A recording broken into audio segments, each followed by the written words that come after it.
નમસ્કાર, અમારી YouTube channel રાજસ્થાનમાં આપનું સ્વાગત છે. મારો વિષય છે આપણી એજ્યુકેશન સિસ્ટમ. આ વિષય બરાબર લાગે તો લાઈક કરો, શેર કરો, સબસ્ક્રાઇબ કરો. અગાઉ મેં કેટલી વાર આપી દીધી એજ્યુકેશન સિસ્ટમ વિશે. આ ફરી એકવાર માહિતી આપને આપું છું. હવે એ પહેલા એક અંગ્રેજની એક્શન કરેલું. હવે એમાં વિષય રાખ્યો world tourism, advantage of world tourism. To know difference, હવે અવાજ કરું ઇંગ્લિશમાં. To know different country and its specialist life, animal, historical place, which is very benefit of world tourism. Second, information and other culture. Information about other culture. We get knowledge and information of culture of country by tourism. Food shopping and entertainment. Each every country have our monopoly for shopping or special thing like diamond clothes. Example, and Singapore shopping festival are famous in the world. Tourism business expand. In world have promote tourism business of many benefit of tourism like to expand to tourism. Disadvantage. Normal people did not value world tourism because they have not enough money and facility to world tourism. Expensive. World tourism expensive. World tourism passport requirement foreign currency. Air ticket and transport facility of their country. Danger. Normally in world tourism we go one place to other place. One country, to other country. So the cause, or food poison, some hospital place always highlighted. So the cause, or the change of foods, some hospital place always highlighted, alert. So it's much danger for us. હવે આપણે વાત કરી મૂળ વાતો પર. આ તો અંગ્રેજનો અધિકારીનો વાત છે. હવે આ મૂળ વાતો પર આવી જઈશું. શિક્ષણ વ્યવસ્થા. એ પહેલા હું સમજાવીશ શિક્ષણ વ્યવસ્થા કે હવે આપણી પાસે શિક્ષણ વ્યવસ્થા છે. અંગ્રેજો મેકોલે બનાવીને એ શિક્ષણ ચાલુ છે. તો અંગ્રેજોમાં એક મેકોલો આવેલો. હવે એને શું તો કર્યું, કોઈ પણ દેશનો નાશ કરવો હોય તો બોમ્બ ઉદ્યોગથી નાશ નહીં થાય, પણ એ દેશની સંસ્કૃતિનો નાશ કરો એટલે દેશનો ઓટોમેટિક નાશ થાય. તો એને શિક્ષણ વ્યવસ્થા બદલી નાખી. એના બાપાને લખ્યો લેટર કે હું એવી શિક્ષણ વ્યવસ્થા દાખલ કરીશ કે દિમાગથી અંગ્રેજ, શરીરથી ભારતીય હશે.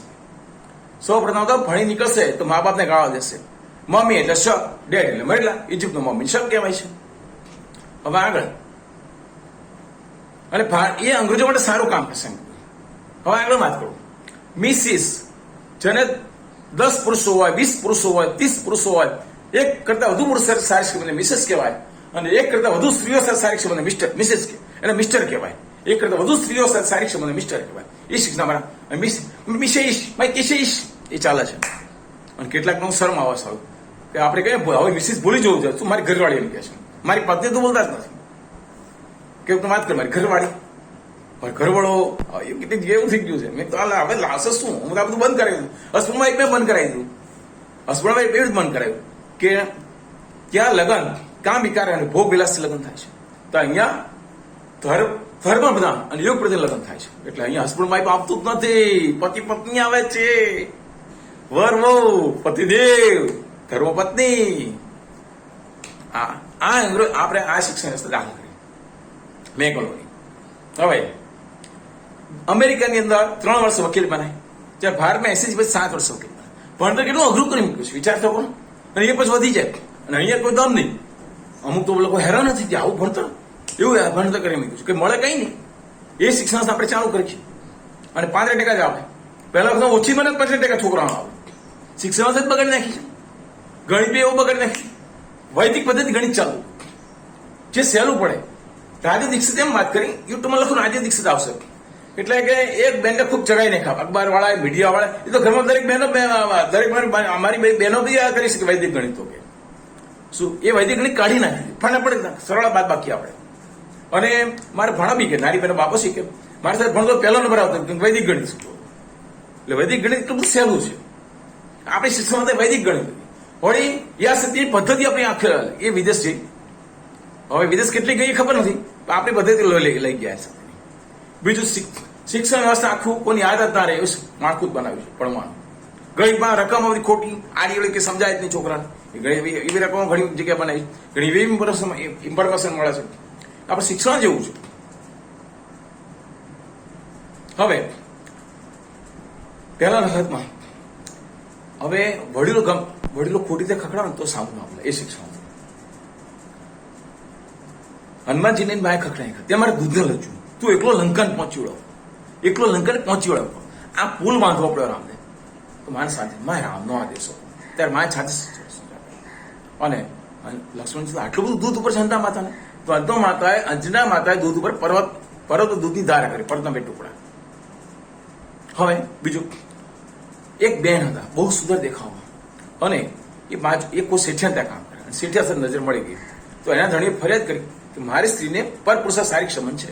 અને રાજાએ પૂછ્યું આવું છે? રાજા એટલે બોલવું જ પડે. રાજા બંને ડોળા ફોડી નહીં ગયા અને આના વાઇબ્રેશન બીજા નડશે અને નગર બહાર કાઢ્યું. પછી એમને ધર્મ ધ્યાન બધું કરી કર્મ ખપાઈ નાખ્યા. પણ એમને ત્યાં જ્યાં થયો શ્રવણ નામનો છોકરો. આવા મા બાપની શ્રવણ સેવા કરી શ્રવણ આપણે જાણીએ છીએ. આ શિક્ષણ હતું. મા બાપ ગમે એટલા ખરાબ હોય તો એની સેવા કરવી જોઈએ. એ પહેલા આવે છે. તો પહેલાનો બાપા આવે, મારો બાપા આવ્યો કેમ? એટલે પોતે તમને અન્યાય કર્યો, તમને બાપો ખરાબ આપ્યો, ગુસ્સાવાળો આપ્યો કે જેવો હોય તો ના સમજો આપે નહીં. તમે કર્મ એવા છે તમે ત્યાં જન્મ્યા છો. કુદરત તમારે અન્યાય નથી કરતી. પછી સાચું કામ કરે ભગવાન બુદ્ધિ આપે, ખોટું કામ કરવાનું ભગવાન બુદ્ધિ આપે. ખોટું કામ એટલે ઘણા દાણચોરી કરો નથી કરી શકતા કે કેટલી દિમાગ જોઈએ. દાખલો આપો, પણ એવું નથી. કર્મ ખપે એટલે આપણે નોલેજ આવે છે. શું સાચું કરો ખોટું કરે આપણે વિચારવાનું. દાણચોરી કોણ કે બુદ્ધિશાળી? દેશ પડદેશે બુદ્ધિશાળી કે ઘરમાં કાઢી બહાર બને ના આવડે એમાં કયો બુદ્ધિશાળી? હમણાં સુંજલ વાળા મળી ગયા જે શેરબજારમાં 36,000 કરોડ, એ બુદ્ધિના પૈસા છે. જે આસામ બાપુના બુદ્ધિ વગરના પૈસા છે. ખોટી રીતે બધા એ જુંગળો કરે કેટલા રૂપિયા મળી શકે એના આસામ બાપુ જો કરે તો 10,000 કરોડ આસામ બાપુ બનાવે કે ખોટું કરીને લોકોને લૂંટીને કોના સીએ ભણાવેલો છોકરો પડે ખોટું કરી દે છે. હવે અકબરનો પાઠ ભણાવવામાં આવે છે. અકબરે ગુજરાતમાં દુષ્કાળ પડતો એ સમય 30 લાખ લોકો મરી ગયા હતા વર્ષો પહેલા. એ સમય વસ્તી ઓછી એવા સમય આમાં અકબર મહાન બનાવ્યો છે કે મુસ્લિમોની એક વોટ બેંક લેવા માટે ટીપુ સુલતાન એને મહાન ગણાવ્યો છે. 1 કરોડ હિન્દુઓને વટલાયેલા. ભારતમાં મુસ્લિમોને કોઈ ખરાબ લગાડવાની જરૂર નથી, કેમ કે હિન્દુમાંથી બનેલા છે. એટલે કોઈ જે આ સાંભળશો ને તો ખરાબ ના લગાડતા. દરબારમાં પટાણ થયા છે, રાજપૂતમાં છીપા થયા છે, ઘણામાં સીએ દ્વારા મમીન થયા છે, પટેલમાંથી મહેમાન.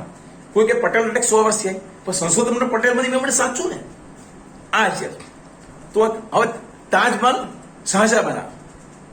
અકબર પછી વંશ દિલ્હીની ગાદી પર બધો હિન્દુ રાણીનો વંશ છે. હવે તાજમહલ શાહજહાં બનાવ્યો કે છે તો શું ત્યાં આરોગ્ય ટેકનોલોજી હતી? પહેલી વાત આરોગ્ય ટેકનોલોજી અહીંયા હતી. અમેરિકાની યુરોપમાં કબીલા હતા, ત્યાં નગરો હતા. અહીંથી બધું શીખી ગયા પેરિસ બન્યું છે. પણ આપણે ત્યાં 11મી સદીમાં બહારના મુસ્લિમો આવ્યા ત્યાંની ગંદકી ચાલુ થઈ. ચોખ્ખાઈ પણ આપણે વિશ્વને શીખવાડ્યા છે. આમ છાતી ઠોકીને કહી શકીએ. પણ ત્યારથી આપણે કન્ડિશન બદલાઈ છે. ખીણની સંસ્કૃતિ હડપ્પા આ બધામાંથી લોકો શું કર્યું અને ત્યાં જે સંશોધન ત્યાં બધા આપણા છે. ઋષિ મુનિઓ પહેલા કરોડો વર્ષ પહેલા સંશોધન થઈ ગયા. એની કોપી છે અમેરિકાની યુરોપમાં. હવે ન્યૂટન એમ કહે છે કે ફળ ઉપર કેમ નાખ્યું, કેમ નીચે આવ્યું, એમ કરીને ગુરુત્વાકર્ષણ નિયમ શોધાયો. પણ અહીંયા ભારતમાં ભાસ્કર શોધ્યો હતો, એની કોપી કરી આવિષ્કાર ચોરસ ભારતમાં. લોકોનું ઊંડું બનાવવાનું કામ થયું છે. ઝડપી કાપડે મને એ બી આપણે સંશોધન. પછી આપણે આ પુસ્તકો અહીંથી ગયા, અહીંથી આપણે ત્યાં જવું પડે. અને જોર્જ બીજો આ બધું શિક્ષણમાં આવતું અંગ્રેજો આપતા હતા. કારણ કે ભારતના વિદ્યાર્થીઓ, ભારતના માણસો લઘુત ગ્રંથથી અંગ્રેજો બુદ્ધિશાળી દેખાય એટલે આપણું શિક્ષણ નહીં, એમનું શિક્ષણ ચાલુ કર્યું. એટલે લઘુ ગ્રંથ નહીં, લઘુતા ગ્રંથ કે એ બુદ્ધિશાળી આપણે નથી એવું દેખાય. એટલે મેકોલે શિક્ષણ ચાલુ કર્યું. એટલે અંગ્રેજો સંશોધન કરી શકે, આપણે ના કરી. આપણે એને સંશોધન કર્યું. મોદી આયા ઈશ્વર રાખીને જાણ કરી. નકર ઇંગ્લેન્ડ આપણે જંગલી ગણતા હતા, અમેરિકા જંગલી ગણતા હતા, આપણે બુદ્ધિ વગરના ગણતા હતા, ફાટ ડફોડ બધા બાગા. તમે નહીં, અમે છીએ. સંશોધન અમારા છે. અમે ગુલામ બને પુસ્તક બહાર ગયા. બુદ્ધિશાળી અમે તમે નથી. આ બધા સંશોધન અમારા છે. કોમ્પ્યુટર ગુજરાતમાં શું થાય અહીંથી ત્યાં આવ્યું છે. આ બધું અમારું સંશોધન છે. હવે આ તો વાત કરી ટીપુ સુલતાનની વાત આવી. હવે ઈરાની સિકંદર હતો અને પોરસ સિકંદર ઇતિહાસ હળાહળ જુઠ્ઠો બોલાય છે એક મુસ્લિમની વોટ બેંક લેવા માટે. મુસ્લિમ થાય અમારે સારું લખે. મુસ્લિમો એમાં રાજી નથી થવાનું. જે 5 કરોડ બાંગ્લાદેશ ઘૂસ્યા ને એમાં 80% મુસ્લિમો છોકરાઓ પડી ગયા છે. જો આપણે 10 પડે એટલે છાપા માંગ્યું. શું અને એ છોકરાની કિડની બધું દેશદ્રોહી પ્રવૃત્તિ કરે છે.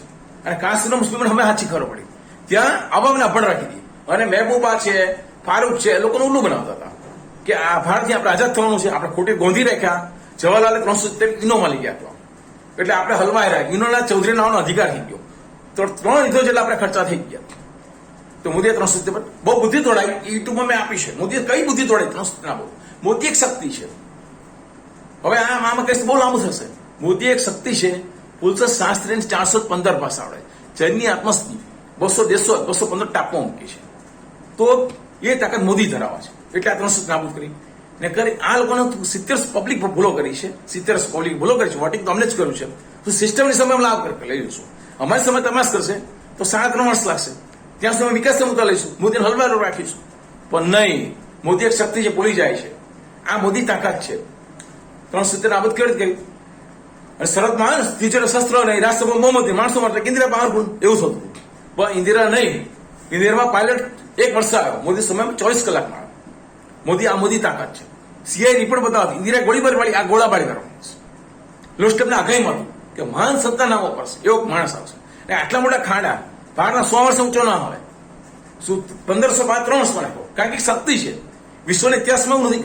ગમે એટલો બુદ્ધિશાળી, ગમે એટલો પ્રમાણિક હોય, પણ એના પાયા 1500 નાખાય 3 વર્ષમાં. કારણ કે મોદી ફુલચંદ શાસ્ત્રી તાકાત ધરાવે છે. એટલા માટે તો એને કેટલી બધી બુદ્ધિ દોડાય છે. જબર શક્તિ છે. જ્યારે નોટબંધી કરી વિશ્વના અર્થશાસ્ત્રી મોદીએ ખોટું કર્યું, પછી સારું કર્યું. રિઝર્વ બેંક વાળા જે વિશ્વ બેંક હતી એક કે ખોટું કર્યું, પછી કે સાચું કર્યું છે, પછી કે બરાબર કર્યું. આ મોદી તાકાત છે. મોદી એટલું બધું દિમાગ છે.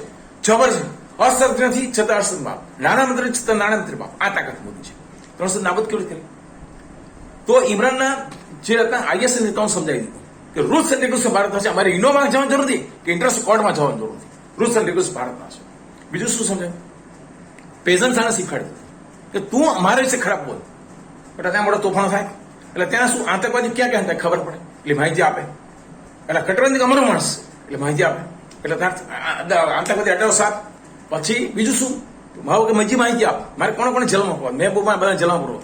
370 પાછળ વકીલે મળે આગ લગાવી દેશે. એ કર્યું. પછી શું બુદ્ધિ દોડાય? રાજ્યસભામાં બહુમતી હતી નહીં તો કેટલાકને ઇંગ્લેન્ડ ફરવા મોકલી દીધા. હું અહીંથી બોલું પછી ત્યાંથી બેન ઉપાડજો. જે બાગર જે વાત તારા સવાય બધા નાખ્યા. એટલે અમારી બહુમતી છે ને આવે મોદી સાહેબને પાસ થતો મોદીએ કીધું આની પહેલા આનું નોટિફિકેશન બાકી છે, આની પહેલાનું બાકી છે, એ પહેલાનું બાકી છે, જલ્દી સહી કર્યો, જલ્દી સહી કર્યો, એટલે પાસ થઈ ગયું. સીધું પછી લોકસભામાં હતી જ ત્યાંથી કાશ્મીરમાં લઈ ગયા. આ બધી મોદીએ બુદ્ધિ દોડાવી છે. આ તમે થોડુંક જ 370 માંથી ઘણી બધી બુદ્ધિ દોડાવી છે. શું એટલી બધી કે જબરજસ્ત દિમાગ છે એમ કહી શકાય. મોદી જબરજસ્ત તાકાત છે.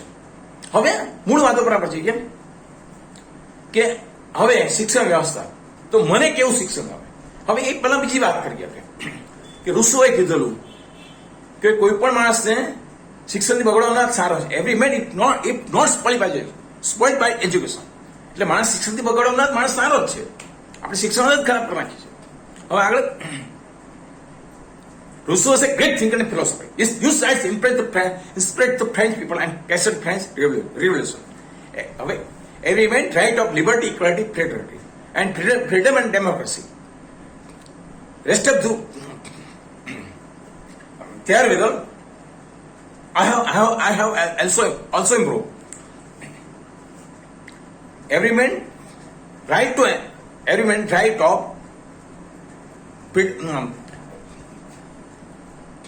right to enjoy. Every man right to enjoy. દરેક માણસ સ્વતંત્ર સમાનતા ભોગવવાનો અધિકાર છે. મુક્તિ લોકશાહી ભોગવવાનો અધિકાર છે.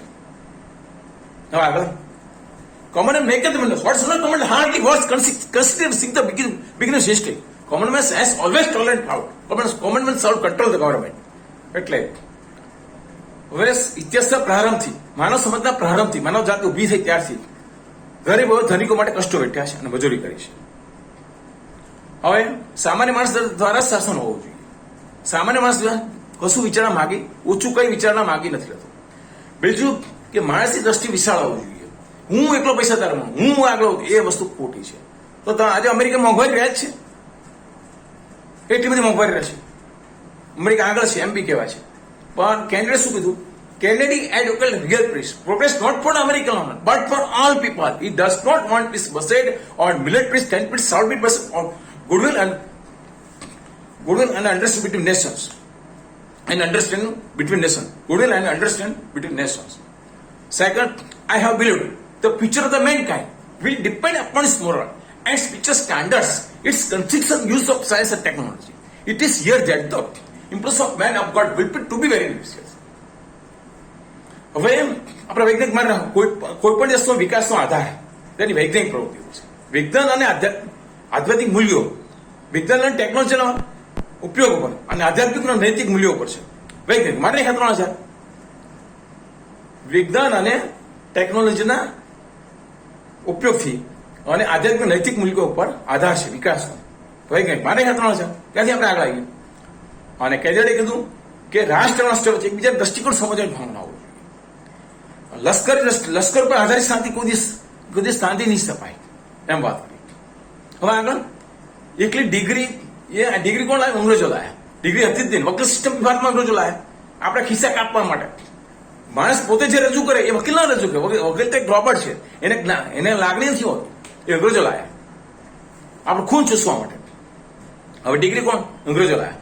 પહેલા તો અહીં અનુભવ હતા, એને નોકરી લાવતા. હવે મેં કેવું આપ્યું કે એન્જિનિયર 2 ચોક હેડલો હોય અને તાજો ભણેલો એન્જિનિયર એને આખું બનાવી દે, ફરવું આખો પેલો નકશો બનાવી દે અને એને 50,000 કમાવાનો હોય. આ બધા આને કશું કમાવાનું ના હોય, આખું પેલો નકશો બનાવી દે. આવું મેં સાંભળતો નવો આવ્યો તાજો ના આપણે. એટલે અનુભવ એ બેસ્ટ, એ મેઇન કહેવાય. પ્લાન જે હોય ને પ્લાન આખો બનાવી દે. 3 ચોપડી ભણેલો હોય, જે કન્સ્ટ્રક્શન કામ કરતો હોય. એટલે અનુભવ મેઇન છે. તો પહેલા વખત અનુભવના આધારે નોકરી હતી. હવે ડિગ્રી લાવે અંગ્રેજો. હવે every man is not spoiled by education, training or school. એટલે શિક્ષણથી બગડવાના દરેક માણસ સારો જ છે. શું બસ શિક્ષણ જ આપણો છે એવું છે. એટલે માણસ હવે ભણી નોકરી ના મળે એટલે માણસ બીજા ખોટા કામમાં જોતરાય છે. પછી કેટલામાં દાખલા છે કે ભણેલ ગણે ખોટા કામો જોડાય. એટલે શિક્ષણ આપણે એવું છે ધંધાકીય ધારિત શિક્ષણ હોવું જોઈએ. વિજ્ઞાન વાણિજ્ય વિજ્ઞાન કે વિચારવું હોતું નથી.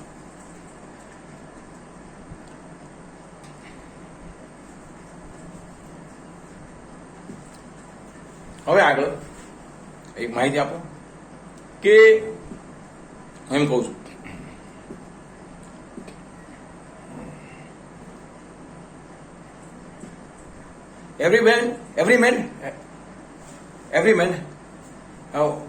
every man have got to something achieving life.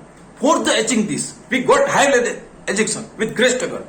Education is necessary for everyone, but for successful job also requires logical mind with degree and extraordinary technical knowledge are also required for the job with good communication. એટલે એકલી degree નહીં, sir technology ભણી કરીને graduate થયા હોય, પત્રકાર course, બીજો course. અને આપણે શું મોટા ભાઈ કોર્સ છે, માણસ દિમાગ ચાલે એવા કોર્સ હોવા જોઈએ. બધા પત્રકાર મગજ દોડશે નહીં. વિજ્ઞાન વાણિજ્ય વિજ્ઞાન મોટા ભાગની વસ્તુ ઢળી જાય છે. હવે વાત કરું મને કેવું શિક્ષણ એ વિષયના સંદર્ભમાં મારે જણાવો. જે શિક્ષણ વ્યવસ્થા પોતાના ઉદ્દેશ્ય સફળપૂર્વક હાંસલ કરશે. તો પ્રશ્ન તે ઉદ્દેશ્ય ક્યાં છે? તો તેનો જવાબ એ છે શિક્ષણનો મૂળભૂત ઉદ્દેશ્ય વ્યક્તિમાં રહેલી બૌદ્ધિક ક્ષમતા, વિચાર શક્તિ અને કલા શક્તિ તેની તે શક્તિને અનુરૂપ તેને નિશ્ચિત ધ્યેય તરફ દોરીને લઈ જવાનું. એટલું તે જીવનના આવતા સંઘર્ષ સામે જજુવાની તાકાત બક્ષવાનું છે. આથી વ્યક્તિત્વ વિકાસ. હવે 4 વિકાસ: સત્ય, અહિંસા, વિનય, વિવેક, પરોપકાર, પ્રમાણિકતા, કૃતજ્ઞતા આદિ ગુણ સિંચન કરી વ્યક્તિને સાચાત્મક માનવ બનાવવાનું શિક્ષણનો મૂળભૂત ઉદ્દેશ્ય છે. જે શિક્ષણ વ્યવસ્થા આ બે ઉદ્દેશ સફળપૂર્વક હાંસલ કરશે તે મારી પસંદગીની શિક્ષણ વ્યવસ્થા છે. હવે આપણે ઇતિહાસમાં 1857 વડો ભણાવવા છે, એ બી ખોટો ભણાવવા છે. એ સમય આપણે યુદ્ધ જીતી ગયેલા. મંગલ પાંડે ઉત્તરાયણ કરી દીધી તો અંગ્રેજો 10 શસ્ત્રોની તૈયારી કરવાની, તો અંગ્રેજો હારી ગયેલા. જુદા દસમાં બળવો છે તોય હારી ગયેલા. કારણ કે એ લોકોને મરી પડવાની ભાવના નહોતી. અહીં બધા મરી પડવાની ભાવના હતી. અને પછી નિઝામે, સિંધિયાએ આ બધા રૂપિયા આપીને બોલાયા. પેલા લોકો 5 લાખ સાફ થઈ ગયા, બળવો થઈ ગયો. તો અમે રૂપિયા આપીએ, અમે સૈનિકો આપી ગયા, અમે આપીએ છીએ. ફરી બોલાયા. ઇતિહાસ ખોટો ભણાવાય છે કે બળવો ફેલ ગયો. ઇતિહાસ ખોટો ભણાવાય છે. હવે સિરાજઉદ્દૌલા હતો તો આપણે આટલા બધા પાવરફુલ છીએ. તો સિરાજઉદ્દૌલા ને થયું કે આ લોકો કલકત્તા કોઠી સ્થાપી, સુરતમાં સ્થાપી. આ લોકો રાજ કરવા માંગે છે. સુરતમાં સ્થાપી, કલકત્તા સ્થાપી, આ લોકો રાજ કરવા માંગે છે. એટલે કોઠીની પરમિશન ના આપી. કિલ્લેબંધ કોઠી કોઈ દેખાય નહીં. તો રોબર્ટ ક્લાઇવ ઇંગ્લેન્ડમાં તાર કર્યા કે અમને લશ્કર આપો. તો તેની પાર્લામેન્ટમાં ચર્ચા થઈ કે આપણે નેપાળ યુદ્ધ ચાલુ છે, આપણે લશ્કર કેવી રીતે આપી શકીશું? તો એક સંસદ કે આપણે શસ્ત્રો જોરદાર છે, પણ બીજો સંસદ શું કે આપણે 10 સૈનિક બરાબર એક ભારતીય સૈનિક થાય છે, આપણે ગમે એટલા હોય તો આપણે પહોંચીશું નહીં. અને એ બીજે એક લોકોની ચર્ચા એવી બી થઈ કે કૃષ્ણ ભગવાનની બી આપણી સામે લાગે છે, કારણ કે આ હાર્ય લોકો છે, આપણે અનાર્ય છીએ, આપણે આ લોકો સામે સામી છતી નહીં પહોંચીએ, ગમે એટલા શસ્ત્રો હશે, આ લોકો દગાથી જ આપણે પહોંચીએ. એક લડી પાડવાનો છે, તમારે 300 ટ્રાય કરો, એટલે કોણ ફૂટી જાય છે? તો સેનાપતિ ફોડ નાખ્યો, જોઈ લીધું સેનાપતિ ફૂટે, તને અડધું બંગાળ રાજ મળશે. એટલે રાધી લાલતમાં એને શસ્ત્રો મૂકી દીધા, એટલે લશ્કર શસ્ત્રો મૂકી દીધા. એટલે શીખવાડી તું શસ્ત્રો મૂકીશ, લશ્કર શસ્ત્રો મૂકી દીધું, અમે ભૂખ્યું તરશું રાખીને મારી નાખીશું. અને 15 જણ મારી નાખ્યા. આ રીતે એન્ટ્રી લીધી. મૂર્ખ માણસ બી કે 300 અમે 1500, 15 જણા 15 જણા હજારની સામે 300 ટકી ના શકે. હવે આગળ વાત કરીએ કે આપણે શિક્ષણ સંસ્થા વિજ્ઞાન વાણિજ્ય જોઈએ, આ છે કોઈ વિચારવું નથી. નિશ્ચિત થયેલા આ બીબામાં ભારતની મોટાભાગની વ્યવસ્થા ઢળાઈ જાય છે. ઇધરે સત્ર સિદ્ધિ હાંસલ કરી છે, એ વાણિજ્યમાં પ્રવીણતા પ્રાપ્ત કરી છે, ઇધરે જઈ ચડે છે. શિક્ષણ આપવાની જવાબદાર લઈ બેઠેલા છે શિક્ષકોને વિદ્યાર્થી અંતરિક્ષ સુધી શોધીને તેને ચોક્કસ માર્ગદર્શન મળે, તેને અનુરૂપ ધ્યેય દર્શાવવાનો કોઈ રસ હોવું લાગતું નથી. એટલે શું થાય? કોઈ બિન અનુભવી વિદ્યાર્થી શિક્ષણ વ્યવસ્થાનો ઉપયોગ ધારવામાં અથવા વળી રહ્યા અન્યને પૂર્વગ્રહ અપાયેલા માર્ગદર્શન ભોગ બની પોતાની શક્તિ વળી કરીને વિચારો બની જાય છે. તો મારું માનવું એવું છે કે શિક્ષણ વ્યવસ્થાનો ભાર એવી વ્યક્તિને સોંપવો જોઈએ જે વ્યક્તિને અંતર સુધી શોધીને તેને ચોક્કસ માર્ગદર્શન આપી તેને અનુરૂપ ધ્યેય દર્શાવે, જેથી તે પોતાના રસપ્રદ ક્ષેત્રોમાં અર્થોપ્રદાન કરી શકે, પોતાનું મૌલિક પ્રદાન કરી જીવનમાં કંઈક કર્યો આનંદ માણી શકે. હવે આગળ મારી શિક્ષણ સંસ્થામાં શ્રમને મહત્વ આપું છું. આજની શિક્ષણ સંસ્થા બિલકુલ અવગણના છે. ઇઝરાયલ જેવા દેશે જે રણ પ્રદેશ કહેવાય એને યુવા શક્તિનો ઉપયોગ કરી અણક્ષેત્રીય સ્વાવલંબતા હાંસલ કરી, રણના લીલા ખેતરમાં ફેરવાઈ. વિશ્વમાં વધુ વસ્તી ધરાવતા ચીને યુવા શક્તિનો ઉપયોગ કરી અણક્ષેત્રીય સ્વાવલંબતા હાંસલ કરી. જ્યારે ભારતમાં નવરાશમાં લખો દ્વારા એ કહેવાને અનુરૂપ પોતાના ફાજલ સમય કોલેજ અને શાળામાં ભણતા કિશોર યુવાનો પોતાના ફાજલ સમય ડ્રિંક્સ લેવા, ધૂમ્રપાન કરવા, ફિલ્મો જોવા, ગપ્પા મારવા બગાડે છે. ભૂતકાળનો ભવ્ય વારસો થતા 5 વર્ષીય યુવાનીને નિમ્ન કક્ષાના ટેવનું કાળું વાંચવાનું છે. તો મારું માનવું એવું છે કે અઠવાડિયામાં અમુક દિવસ અમુક કલાક શ્રમ હોવો જોઈએ, અથવા વેકેશનમાં અમુક દિવસની શ્રમ શિબિર યોજવી જોઈએ, જેથી આપણે ત્યાં ફાજલ પડેલી વન કુદરત સંપત્તિ, જમીન, ખનિજ, નદીનું પાણી વગેરે ઉપયોગ થઈ શકે. ત્રીજી વસ્તુ કે શિક્ષણ વ્યવસ્થા એવી હોવી જોઈએ જે વ્યક્તિની વિચાર શક્તિ ખીલવે. આજે શિક્ષણ વિજ્ઞાન કરો શ્રદ્ધા મોટા ભાગના વિદ્યાર્થી એ જ ખબર કેવો શા માટે પડે, જીવનમાં કેવળ મહત્વ શું છે. શિક્ષણ એક બોજ બની ગયું છે. વડીલો ભણવા મૂક્યા છે, બધા ભણવા જાય છે તો ભણવું પડે એવા ખ્યાલથી ભણવા ખાતર ભણી લે છે, એવી દયામણી પ્રશ્ન મૂક્યા છે. હવે કેળવણીના શરૂઆતના તબક્કે ઉપરોક્ત મનોદશા હોઈ શકે, પણ યુવાસ્થાન કિશોરસ્થા પહોંચેલા વિદ્યાર્થીઓને પણ કેળવણીનું મહત્વ ન સમજે. એ કેટલી વિચિત્ર ઘણું બાબત છે. મોટા ભાગના વિદ્યાર્થીઓ પરીક્ષા પાસ થવા માટે અને કેટલાક પહેલો નંબર લાવવા ખાતર ભણતા હોય છે. એટલે કેળવણી એટલે એ પરીક્ષા પરંપરા 5 ધોરણ પડકાર જેને ઘડતર પીપીટી પર વહન કરવા મૂકેલો બોજ. આજે પરીક્ષા પાસ કરવા માટે એક બાજુ શેર માર્ગદર્શન ગાઈડો, બીજી બાજુ નિશ્ચિત કરેલી પેટર્નમાં નીકળતા પ્રશ્નપત્રો, આવી કેળવણીને બહાર નીકળતા મોટા બધા સ્નાતકો અનુસ્નાતકો 25 લીટરનું નિબંધ લખવો હોય તો પરિમળના નિબંધ માણસ સહાય લેવી પડે છે. એટલે કેળવણી એ પરીક્ષાલક્ષી બની ગઈ છે. તેનું જ્ઞાન સંપાદન કરવાનું, વિચાર શક્તિ ખીલવવાનું મૂળભૂત હેતુ મારે ગયો છે. તો પ્રવર્તમાન શિક્ષણ વ્યવસ્થાના ગંભીર દોષો લઈને જે કોઈ વ્યક્તિ પોતાના જીવનના પૈગરો મળે તે સૌ કોઈ સમાજની પ્રણાલીગત પ્રવર્તમાન ધારવામાં જન્મવું, ભણવું, કમાવું, સંસારમાં ભય જવા દે છે. જે વ્યક્તિનું વ્યક્તિત્વ નથી ખીલ્યું તેવી મૂળ વ્યક્તિ જીવન કઈ રીતે માણી શકે? તો મને એવું શિક્ષણ મળ્યું જે વ્યક્તિનું વ્યક્તિત્વ ખીલે, તેના જીવનમાં નિશ્ચિત ધ્યેયનું મહત્વ સમજાવે, જેથી તે વિચારમાં જીવન જીવી શકે, તે પ્રત્યક્ષ જીવન જીવનનો અનુભવ કરી શકે, તે પ્રતિરોધનો માર્ગ શોધી શકે, તે જીવનનો અમૂલ્ય માનવ જીવનનો સાચા સાક્ષાત કરે છે. હવે આગળ ચોથું, મારી શિક્ષણ સંસ્થામાં હું ચારિત્ર્ય શિક્ષણ મહત્વ આપું. આજે ચારિત્ર્ય શિક્ષણને અવગણના કરવામાં આવે છે. એટલે ભ્રષ્ટાચાર, લાંચ દૂષણ વગેરે દૂષણ 10 દેશમાં રોકડ મચાય છે. હવે તો હું માનું છું કે ભૂતકાળ થઈ ગયેલા મહાપુરુષોના જીવન ચારિત્ર્ય તેનો ચારિત્ર્ય વિકાસ કરવામાં આવે, શિબિરોનું આયોજન કરવામાં આવે, એવા આશ્રમોની મુલાકાત લેવડાવવામાં આવે, જેમ કે રામકૃષ્ણ મિશન આશ્રમ, જેથી ઘડાયેલા સુસંપન્ન ચારિત્ર્ય લઈને પ્રવર્તમાન સમાજ વ્યવસ્થાને મહત્વનો ફાળો અર્પી શકે. હવે આગળ આપણે શિક્ષકોને શિક્ષણ આપવું, શિક્ષકોને શિક્ષણ આપવું એક રસપ્રદ પ્રવૃત્તિ હોય, તેમના માટે એક જીવન સાધના હોવી જોઈએ. પણ આજે શિક્ષકોને શિક્ષણ આપવું એ અર્થોપાર્જન, કેવળ અર્થોપાર્જન પ્રવૃત્તિ બની ગઈ છે. એ એટલી હદે છે જે દેશના ભાવિ નાગરિક ચારિત્ર્ય ઘડવાઈ ગયા છે. તેમની વચ્ચે ઉચ્ચ જીવન ધોરણની હરીફ અપાઈ છે. આજની શિક્ષણ ભયંકર ત્રુટી છે. ભયંકર એટલા માટે તે અનેક દુશ્મન જન્મદાતા છે. વિદ્યાર્થી માનવ બનાવવા પહેલા શિક્ષક પોતે પહેલા માનવ હોવો જોઈએ, તો જ ઉદ્દેશ્ય સિદ્ધ થઈ શકે. આમ મેં મારી શિક્ષણ વ્યવસ્થાની વાત કરી. મારી શિક્ષણ વ્યવસ્થા આદર્શ શિક્ષણ વ્યવસ્થા જો એને વ્યવહારિક સુખ મળે તો વ્યક્તિનું અંગત નહીં, આથી એના સામાજિક વિકાસ સિદ્ધ થઈ શકે એમ છે.